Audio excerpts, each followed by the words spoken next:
Bonjour à vous voyageurs. Si je vous parle de fées, de nains, de sorcières et de dragons, je suppose que tout comme moi, vous êtes plongés dans un récit fantastique épique à la Tolkien. Tout cela n'existe que dans les livres, n'est-ce pas? Et pourtant, aujourd'hui je vous emmène en France, au détour de grottes, de châteaux, de temples oubliés, pour découvrir et peut-être rencontrer ces êtres invisibles qui peuplent encore nos territoires. Mais avant toute chose, soyez les bienvenus sur ma chaîne. Je m'appelle Marie-Élise, je parle ici de lieux insolites, d'étranges, de mystères de notre planète. Et la vidéo du jour vous est proposée en partenariat, non rémunéré je le précise, avec le site lieuxinsolites.fr dont je vous mets la description ci-dessous. Allez, sans plus tarder, c'est parti!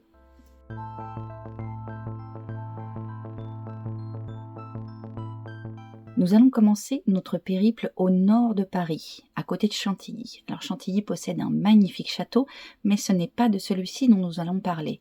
Nous allons nous intéresser au château de la Reine Blanche, qui se situe à côté de l'étang des Loges, qui est un magnifique bâtiment de style néo-gothique et qui a été créé en 1828 comme relais de chasse. C'est à partir du 19e siècle que ce château prit le nom du château de la Reine Blanche, sans que l'on connaisse vraiment l'origine de ce nom.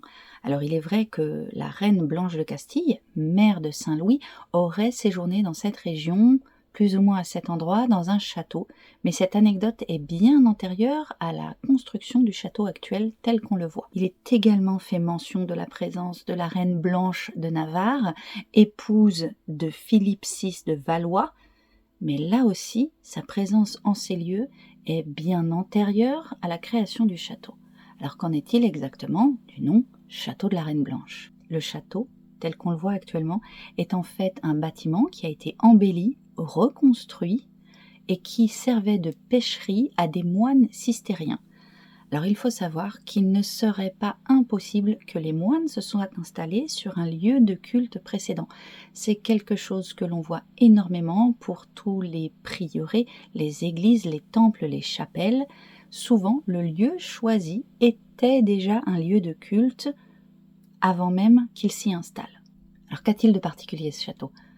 Château de la Reine Blanche, on parle bien évidemment d'une apparition d'une dame blanche sur les lieux, mais surtout, il est réputé pour être hanté par des fées. Chateaubriand, dans ses Mémoires d'outre-tombe, parle de ce château et dit qu'il est empreint de mélancolie et de tristesse. Alors, il faut avouer qu'effectivement, il est orné de gargouilles, de chevaliers et de corniches. Cela donne vraiment un aspect très mystérieux, très étrange à ce bâtiment. Et il y a une anecdote qui raconte que Blanche de Castille aurait jeté dans le lac qui est juste devant le château un diamant d'une valeur inestimable. À la lumière de toutes ces anecdotes et de toutes ces explications sur le phénomène de hantise autour de ce château, je trouve qu'il y a plusieurs choses qui convergent. Pour mieux comprendre, je vais vous citer un court passage de étudestouloises.fr sur les fées. Elles sont le plus souvent bienveillantes, mais certaines d'entre elles le sont moins. La fée, maîtresse de la magie, entretient avec les humains des rapports de bon voisinage, leur rendant service à l'occasion, faisant retrouver les objets perdus, mettant à leur disposition les connaissances des simples, ce sont les plantes, notamment médicinales. Appelée aussi Bonne Dame en Côte d'Armor ou Dame Blanche partout en France et dans les Vosges Dame Verte, elles sont aperçues parfois au fond de mystérieuses retraites dans les bois. C'est d'ailleurs exactement le cas de ce château et vous allez comprendre comment tout se recoupe. Si je vous parle de fées, je suis sûre que comme moi, il vous vient à l'esprit immédiatement les corrigans, les sorcières, les druides et bien évidemment les légendes celtes. Alors, les fées sont issues notamment du folklore celtique. C'est ce qu'indique d'ailleurs la page Wikipédia. Et maintenant, recoupons toutes les informations. Situé non loin de l'eau, il est fort possible que ce château, avant d'être un château et avant d'être occupé par les moines cistériens, était un lieu de culte pour les Celtes. Pourquoi? Car l'eau est un élément extrêmement important pour eux. Je vous rappelle bien sûr l'importance de la légende de l'île d'Avalon, et d'autres légendes liées à l'eau chez les Celtes, notamment le fait qu'ils sont connus pour jeter leurs trésors dans des lacs.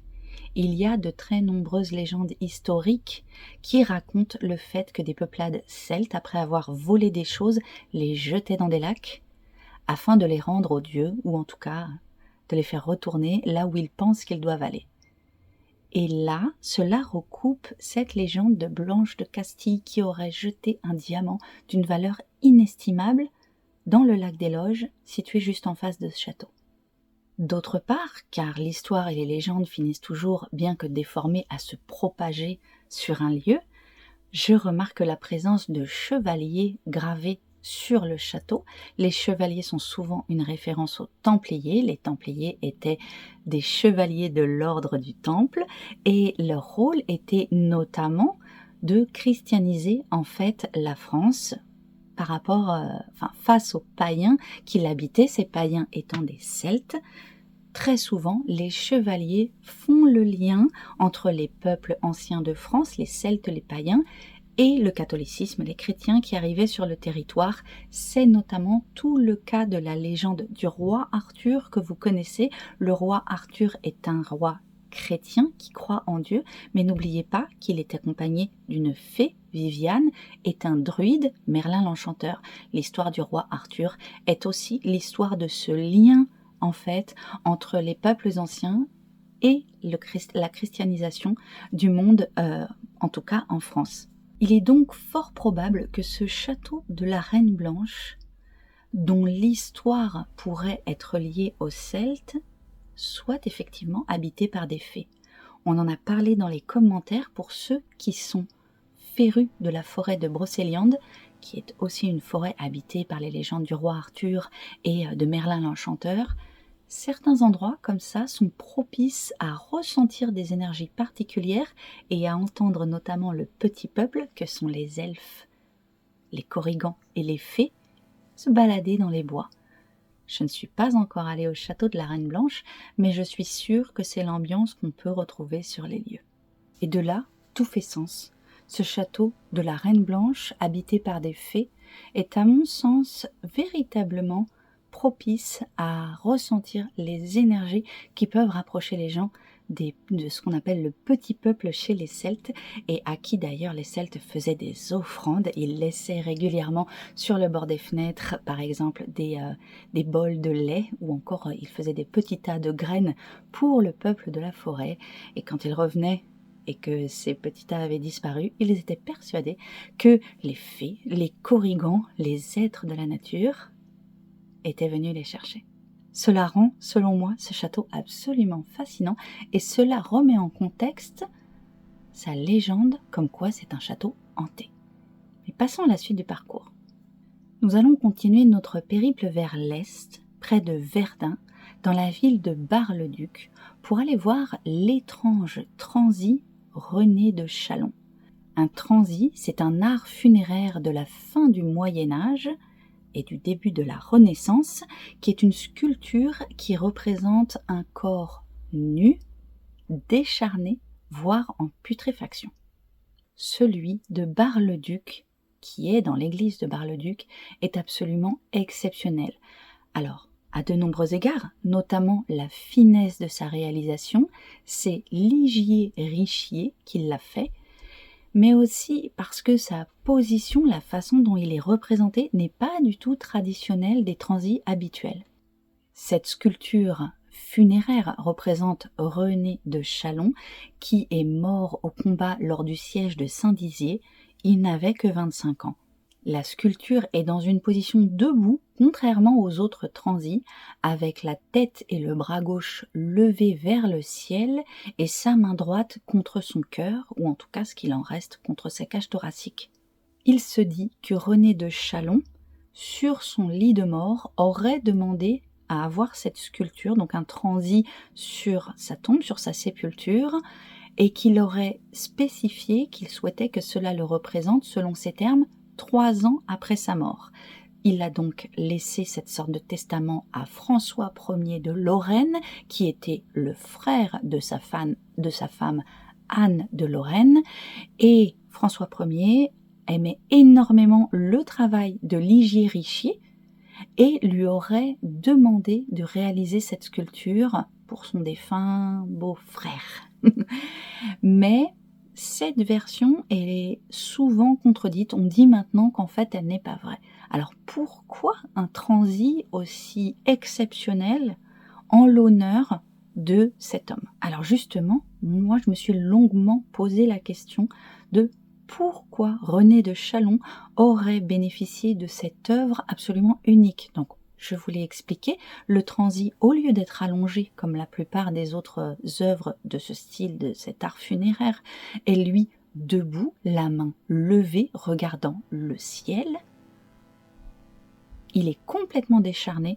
Cela, je pense, alors je ne suis pas une spécialiste du funéraire, mais ça ne ressemble pas à un corps mis en terre depuis 3 ans. Je pense que un corps mis en terre depuis 3 ans n'a plus les tendons tels qu'ils sont représentés. On est là sur quelque chose de très anatomique. Et puis surtout, le fait qu'il soit debout, on a l'impression qu'il est vivant. Donc en fait, que c'est vraiment une sorte de mort vivant.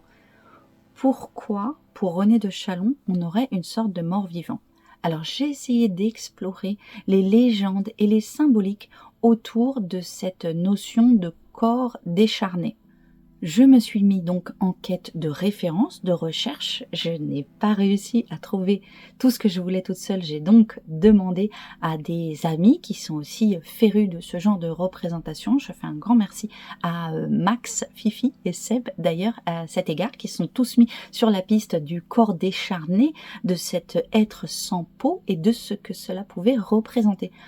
Nos recherches ont été assez compliquées. Je m'attendais à ce que l'on trouve énormément de représentations de corps sans peau, ça me semblait assez évident. Et en fait, finalement, pas tant que ça.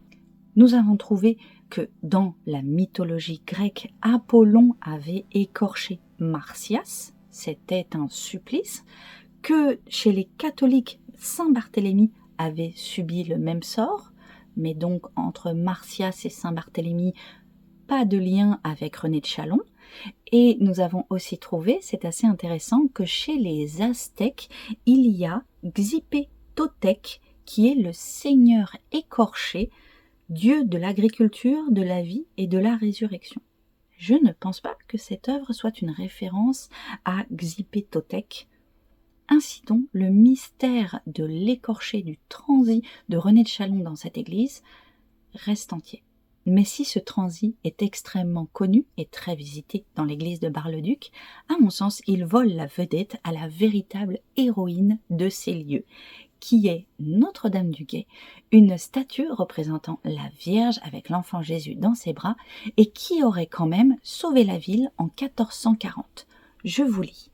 Une nuit, alors que la troupe du comte Antoine de Vaudémont allait s'emparer par surprise de la cité, on rapporte que la Vierge, placée à la porte au bois, donna l'alerte en criant « Au guet, au guet, au guet ». Un soldat prenant une tuile pour lui lancer dessus afin de la faire taire, et c'est là que l'enfant Jésus aurait attrapé cette tuile d'une main. L'assaillant serait tombé raide mort, tandis que l'ennemi devait fuir. Encore aujourd'hui, cette statue est révérée pour son pouvoir de guérison. 14 guérisons lui ont été attribuées et recensées entre 1673 et 1677. Et c'est pourquoi elle a fait pendant très longtemps l'objet d'un pèlerinage. Il y a encore peu, on lui consacrait des ex-voto pour la remercier. Le dernier était en 1979. Donc décidément, cette église de Bar-le-Duc est vraiment mystique. Mais continuons notre trajet un peu plus à l'est. Le prochain arrêt se trouve à Metz, à la rencontre d'une bête légendaire que la chrétienté a associée au démon, et qui est le dragon. De nos jours, dans la pop culture, les dragons sont nombreux. Ils sont parfois bons, ils sont parfois mauvais, mais ce qui est sûr, c'est que le dragon de Metz, que l'on appelle le Graouli, est maléfique. C'est ainsi qu'il est représenté dans cette légende.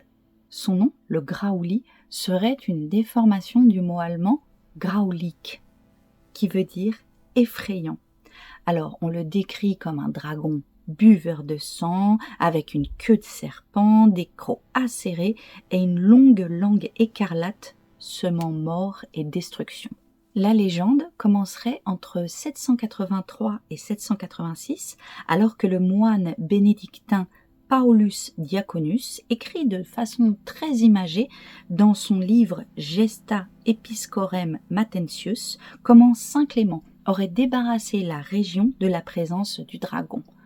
Alors c'est très certainement une métaphore montrant la victoire du christianisme sur les religions païennes.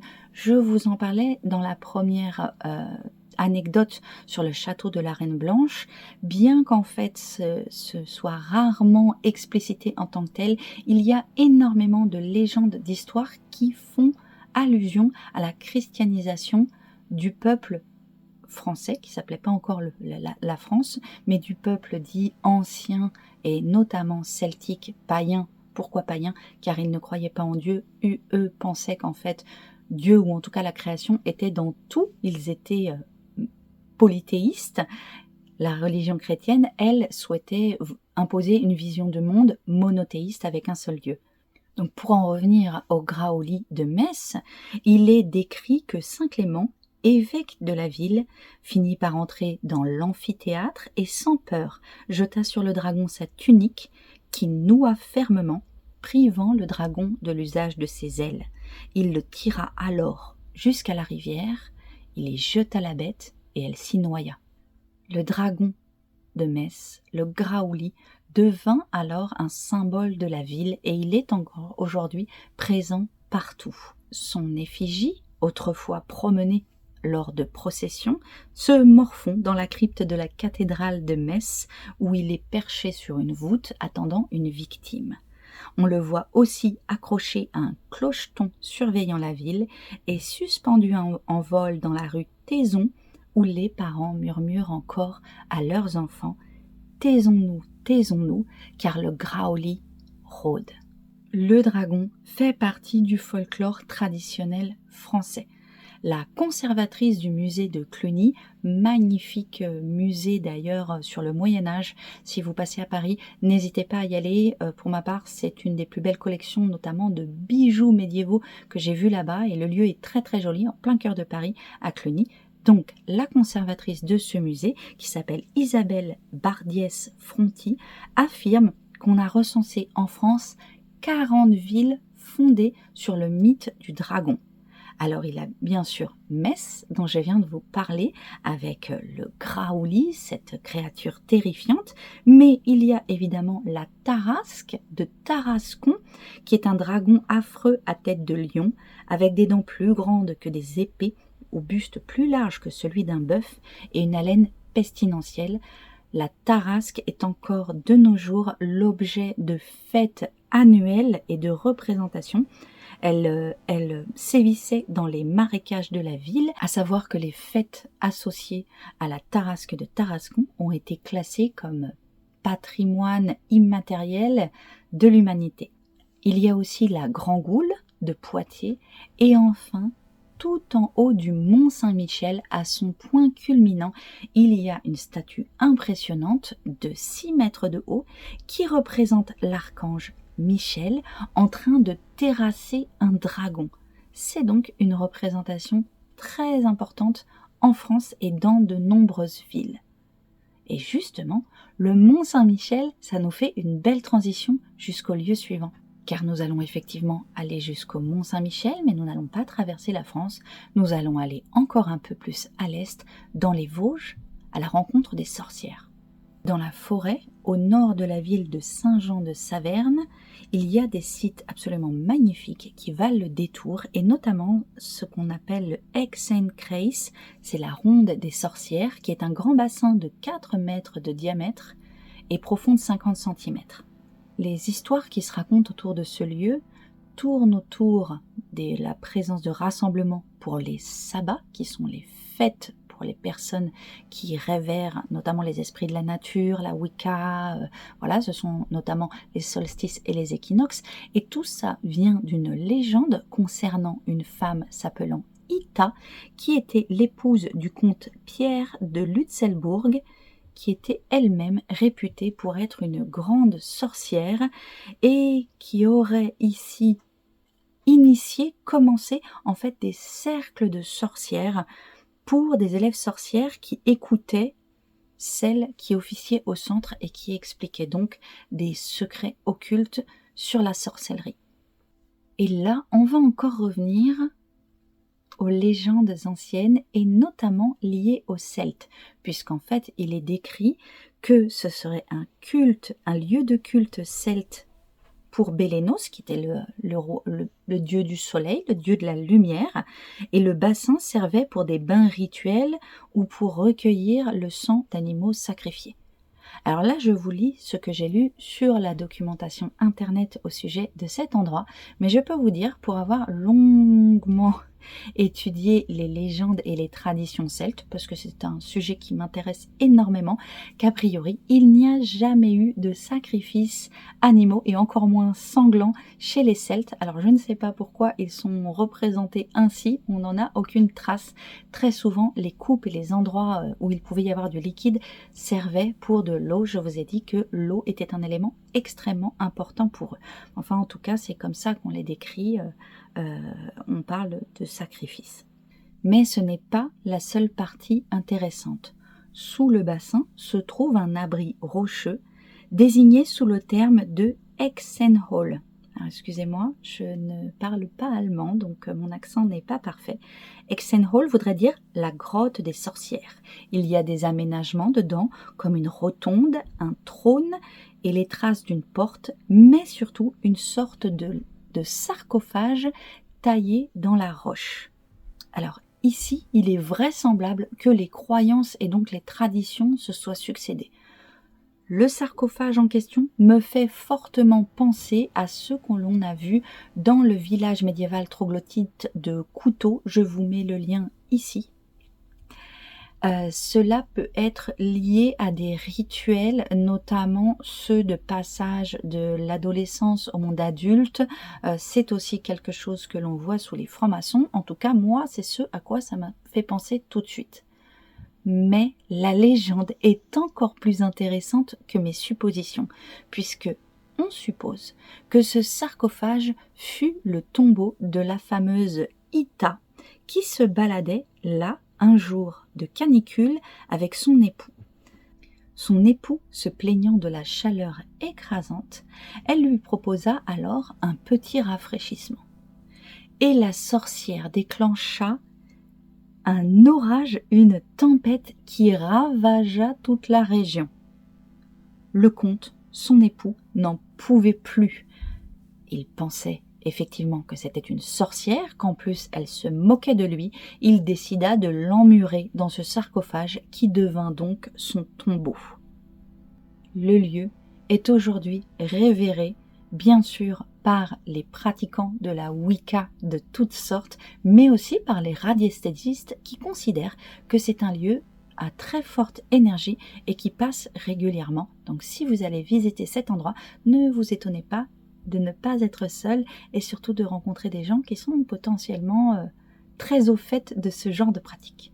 Et si tout cela vous a inspiré, vous pouvez continuer un tout petit peu plus au nord, à quelques minutes de marche, et visiter le site d'un oppidum celtique, on y revient, nommé la Heidenstadt, qui veut dire la ville païenne, tout simplement. Puis Opferteller, les assiettes d'offrande, qui sont des bassins creusés de la main de l'homme. Donc, autant vous dire que ce deuxième Mont Saint-Michel a de quoi vous intéresser si vous passez dans le coin. Je pense que c'est un endroit fascinant à visiter. Alors, on en a fini pour la route vers l'Est. En même temps, si on continue toujours tout droit, on arrive en Allemagne et on a décidé de faire une vidéo sur la France.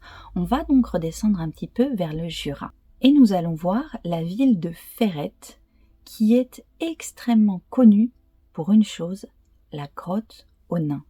Les nains sont aujourd'hui extrêmement connus dans la culture populaire comme étant des mineurs et des forgerons hors pair, et certaines légendes leur attribuent même des attributs elfiques, c'est-à-dire vivant éternellement, avec de beaux visages et de beaux yeux, toujours bien habillés et ayant des outils et des instruments en argent fin. La grotte que nous allons visiter porte le nom absolument imprononçable de Google vous le dira mieux que moi. Et cela veut dire le défilé des petites femmes de la terre. Cette grotte fait une quinzaine de mètres de long et elle est assez étroite.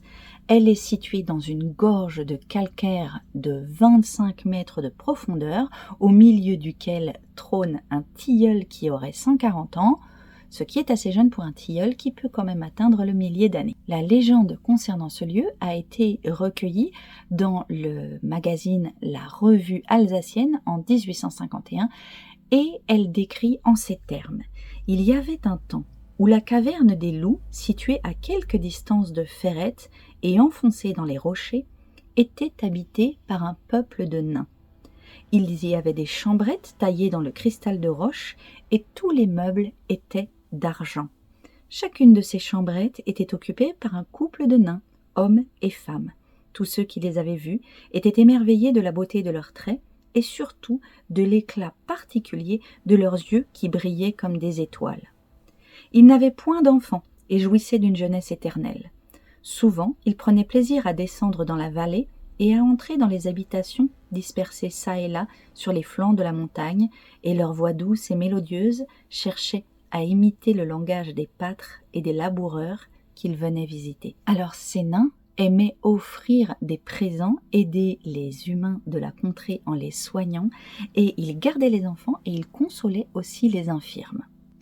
N'acceptant aucun présent en échange de ces offrandes, de ces coups de main, les paysans ne pouvaient que les inviter à leur fête. Hélas, cet échange de bons procédés fut terminé un jour à cause de la curiosité insatiable des humains qui voulurent absolument savoir ce que les nains cachaient en se promenant avec des robes aussi longues. Ils leur tendirent un piège en répandant du sable devant l'entrée de leur grotte, et lorsque les nains passèrent, ils s'aperçurent que ceux-ci avaient les pieds palmés. Ils se mirent à rire aux éclats. Les nains, vexés, s'en retournèrent dans leur grotte et n'en sortirent plus jamais. Depuis, on peut visiter ce petit tunnel, cette grotte qui d'ailleurs se sépare en deux et qui était, selon cette légende, leur habitation, et de nombreuses personnes se languissent du retour des nains, mettant à leur intention des statuettes à leur effigie. Alors d'où vient la légende des nains de Ferrette et de cette grotte ? Elle est répandue dans toute l'Alsace. Tout le monde connaît l'histoire des nains et de leur grotte à Ferrette. Alors d'où vient cette légende des nains de Ferrette et de leur grotte ? C'est une légende qui est connue dans toute l'Alsace et qui a perduré pendant des centaines d'années. Est-il possible que des nains aient vécu ici en communauté ? Après tout, l'endroit est enchanteur et aurait pu accueillir une communauté de personnes de petite taille qui auraient vécu paisiblement pendant assez longtemps pour qu'on se souvienne d'eux. Il est possible qu'une communauté de personnes de petite taille se soit regroupée ici. Ce ne serait pas la première fois. Il y a aux États-Unis une ville pour les personnes de petite taille. On connaît aussi la famille Ulas en Turquie, par exemple, dont les membres marchent à quatre pattes. Donc, ce sont des personnes particulières qui intriguent d'ailleurs la communauté scientifique qui se demande pourquoi.